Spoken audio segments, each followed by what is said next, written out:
Bismillahirrahmanirrahim. Assalamualaikum warahmatullahi wabarakatuh. Alhamdulillah. Alhamdulillahilladzi bini'matihi tatimmus shalihat. Ad-darsus sadisa asyar, pelajaran ke-16. Pada pertemuan kali ini, insyaallah kita akan mempelajari kaidah baru tentang isim ya, atau kata-kata benda dalam bahasa Arab. Sebagaimana yang sudah kita ketahui, yang namanya isim itu ada yang namanya isim muannas, ada isim muzakkar gitu ya. Itu jika dilihat dari jenis gendernya gitu, atau dari jenis mudzakkar dan muannasnya. Yang akan kita pelajari kali ini adalah isim yang ditinjau dari kata yang berakal gitu ya, atau yang tidak berakal. Jadi kita klasifikasikan isim menjadi dua bagian. Yang pertama adalah isim yang akil, isim yang berakal. Jadi seperti nama manusia, nama malaikat gitu ya, ataupun jin, ataupun makhluk lainnya yang masuk dalam kategori ini, maka kita sebut dengan istilah isim yang akil, isim yang rasional atau yang berakal gitu. Kemudian yang kedua adalah isim yang ghairu akil.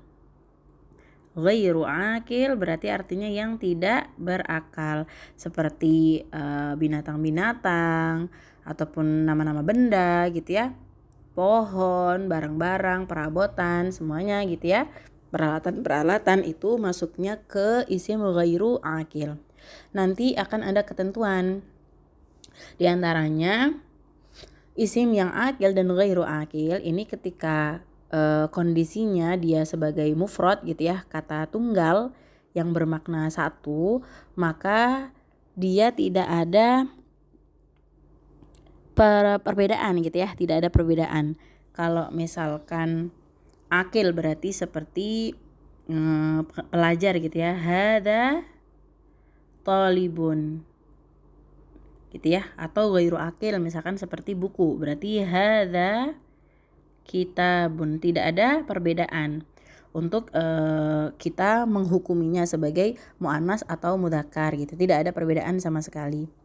Kemudian kalau untuk isim yang muannas ya tinggal hadhihi thalibatun gitu ya. Kalau misalkan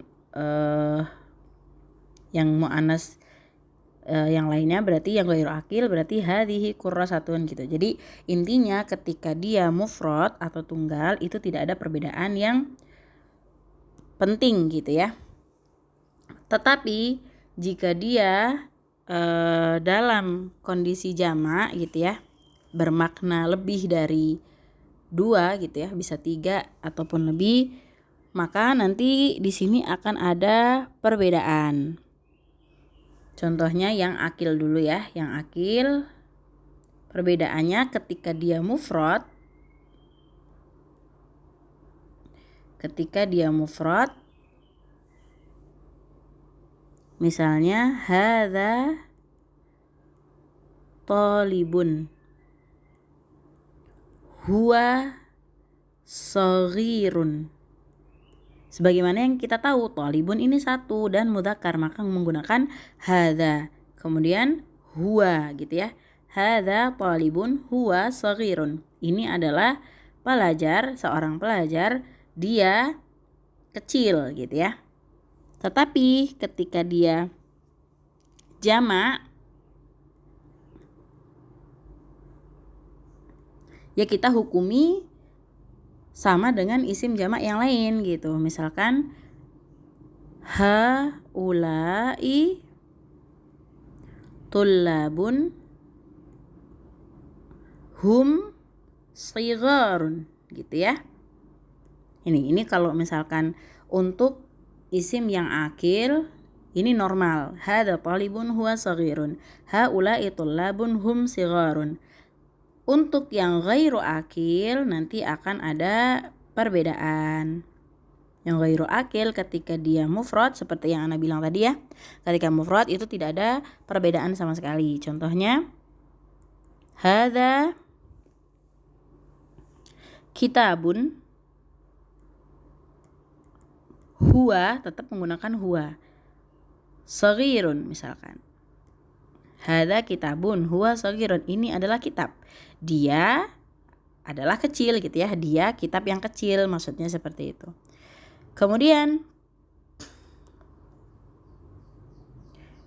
ketika kita jadikan jamak, ini kan dalam kondisi mufrad ya.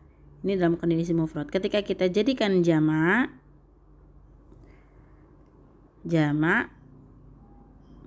maka kita tidak menggunakan haula, melainkan hadhihi. Hadhihi kutubun. Kemudian kita juga tidak menggunakan hum ya atau huwa. Tidak menggunakan hum atau huwa, tetapi menggunakan hiya.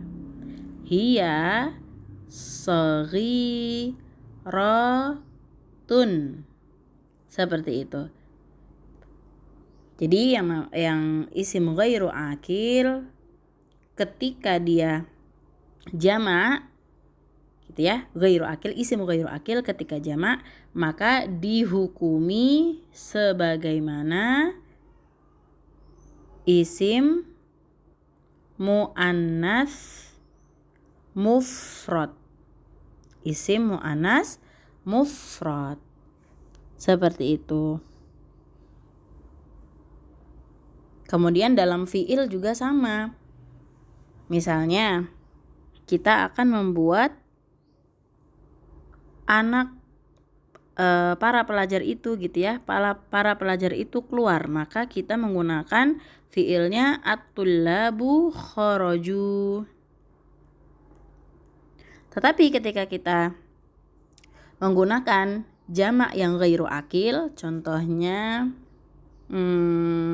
misalnya apa ya, anjing-anjing itu keluar gitu ya. Bahasa Arabnya anjing adalah al-kilabu, kan kalbun bahasa mufradnya. Ketika jamak al-kilabu, ini juga kita bukan pakai kharaju tetapi pakai kharajat. Jadi dia dihukumi muannas ya, dihukumi muannas mufrad, muannas yang tunggal. Mau dia sifatnya gitu ya, ataupun isim isyarahnya, ataupun dhamirnya, ataupun fi'ilnya. Yang namanya jamak untuk ghairu akil, jamak untuk ghairu akil dihukumi sebagaimana isim muannas yang mufrad. Isim muannas yang mufrad. Kita lanjut ke hiwar. Di sini ada percakapan antara al-mudarrisu, pengajar atau guru, dan Muhammad dan Ali. Al-mudarrisu bertanya, liman hadhil aqlamu ya Muhammadu? Pena-pena siapa gitu ya? Milik siapa pena-pena ini wahai Muhammad? Maka di sini aqlam seperti yang sudah kita tahu adalah jamak dari qalam. Aqlam jamak dari qalam. Ketika dia jamak dihukuminnya muannas. Jadi kita tidak mengatakan liman humul aqlam gitu ya, tetapi kita ucapkannya liman hadhihi gitu ya. Kita juga tidak ucapkan liman haula'il aqlam, tidak. Haula itu hanya untuk akil gitu ya. Haula hanya untuk akil, mau itu muannas mau itu mudzakkar.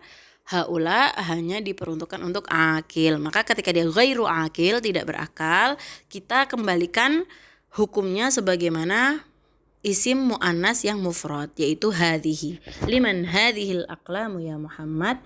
Milik siapa bolpen-bolpen ini wahai Muhammad? Kemudian Muhammad menjawab hiya. Domirnya juga kita gunakan domir untuk muannas. Hiya li ya Ustadz. Dia maksudnya pena-pena itu gitu ya. Li milikku wahai guru. Kemudian gurunya berkata lagi, hiya jamilatun jiddan. Ini masih mensifati aklam ya. Masih mensifati aklam menggunakan hiya, menggunakan dhamir hiya. Dia maksudnya bolpen-bolpen itu jamilatun jiddan, indah sekali atau bagus sekali. Wa hadhil kutubul jadidatu ahiyalaka? Dan buku-buku yang baru ini apakah dia milikmu? Perhatikan di sini al-kutub juga jamak yang ghairu akil, yang tidak berakal. Maka untuk isim isyarahnya kita menggunakan hadhihi. Kemudian untuk sifatnya kita juga menggunakan muannats, bukan wahadhil kutubul jududu, bukan, tetapi wahadhil kutubul jadidatu ahiyalaka, apakah dia milikmu?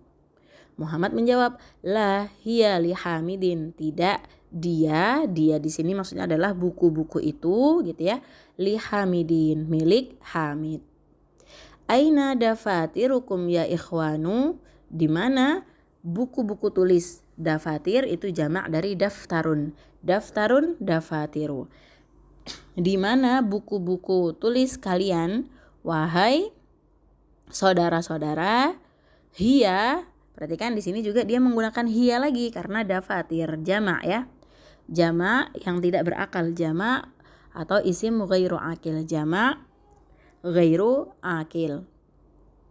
Maka menggunakan dhamir hiya. Hiya huna, dia, maksudnya dia itu buku-buku itu gitu ya. Di sini ala hadzal maktabi, di atas meja ini. Jadi itu tadi insya Allah kaidah baru yang kita pelajari di pelajaran ke-16 ini. Jika masih ada yang mau ditanyakan, silahkan japri ke nomor ana. Barakallahu fikunna jami'an wa jazakunallahu khairan. Wassalamualaikum warahmatullahi wabarakatuh.